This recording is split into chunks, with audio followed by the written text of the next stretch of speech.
Welcome to வாயுசாஸ்திரா. என்னோட பேர் Maddox. So இந்த வீடியோவில் என்ன பார்க்க போறோம் அப்படின்னு பார்த்தீங்கன்னா ஏரோ டெக்னோ ஃபேக்ட்ஸ். டெக்னோ ஃபேக்ட்ஸில் நம்ம இன்னைக்கு பார்க்க போகிறது ஸ்பேஸை பற்றி மட்டும்தான். ஃபர்ஸ்ட் நம்ம எதை பற்றி பார்க்க போகிறோம் அப்படின்னு பார்த்தீங்கன்னா, நம்ம பூமியில் இருக்கிற மரங்களோட நம்ம வானத்தில் இருக்கிற நட்சத்திரங்களோட எண்ணிக்கை கம்மியாக தான் இருக்குது அப்படின்ற மாதிரி சொல்கிறாங்க. ஒரு தோராயமாக கணக்கெடுத்து பார்த்தாலே நம்ம பூமியில் இருக்கிற ட்ரீஸ், அதாவது மரங்கள் பார்த்திங்கன்னா 3 ட்ரில்லியன் இருக்குது. 3 ட்ரில்லியன்னா ஆல்மோஸ்ட் 1000 கோடிக்கும் மேலே இருக்குது அப்படின்ற மாதிரி சொல்கிறாங்க. அதை கம்பேர் பண்ணும்போது நம்ம மில்கி வே கேலக்ஸி, அதாவது நம்ம எர்த்து, நம்ம பூமியெலாம் இருக்கிற ஒரு கேலக்ஸி தான் வந்து மில்கி வே கேலக்ஸி. அந்த கேலக்ஸியில் பார்த்திங்கன்னா 100லேருந்து 400 பில்லியன் ஸ்டார்ஸ் தான் இருக்குது அப்படின்ற மாதிரி சொல்கிறாங்க. அடுத்து நம்ம என்ன பார்க்க போகிறோம்னா பிளானட் மார்ஸை பற்றி தான். அதாவது பூமிக்கு அடுத்து உள்ள செவ்வாய் கிரகம். அந்த கிரகத்தில் பார்த்திங்கன்னா வெறும் ரோபோட்ஸ் மட்டும்தான் வாழ்ந்துட்டுருக்கு. அதாவது யாருக்குமே எந்த டென்ஷனும் கொடுக்காம, இல்லை எந்த தொந்தரவு, எந்த டிஸ்டர்பன்ஸும் கொடுக்காம வெறும் ரோபோட்ஸ் மட்டும் தான் வாழ்ந்துட்டு வருது சொல்கிறாங்க.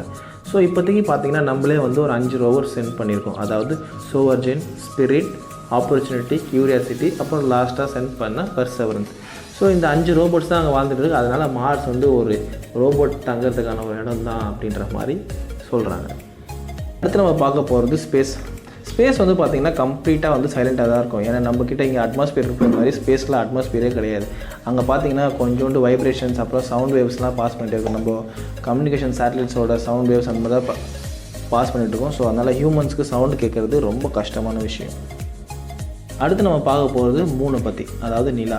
மூணு வந்து பார்த்திங்கன்னா வருஷத்துக்கு 4 சென்டிமீட்டர் எர்த்துலேருந்து தூரமாக போயிட்டே இருக்குது.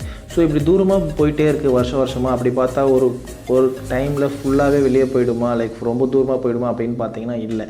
எர்த்துக்கிட்ட இருக்கிற கிராவிடேஷனல் பவர் அது கொஞ்சம் கொஞ்சமாக உள்ளே இழுத்துகிட்டே இருக்குது அப்படின்ற மாதிரியும் சொல்கிறாங்க. லாஸ்ட்டாக நம்ம எதை பற்றி பார்க்க போகிறோம் அப்படின்னு பார்த்தீங்கன்னா, இங்கேருந்து நிலாவுக்கு நடந்தே போனால், அதாவது பூமியிலேருந்து நிலாவுக்கு நடந்து போனால் எவ்வளோ நேரம் ஆகும் அப்படின்னு பார்க்க போகிறோம். இங்கேருந்து பூமியிலேருந்து நிலாவோட கிலோமீட்டர் பார்த்தீங்கன்னா 4 லட்சம் கிலோமீட்டர்.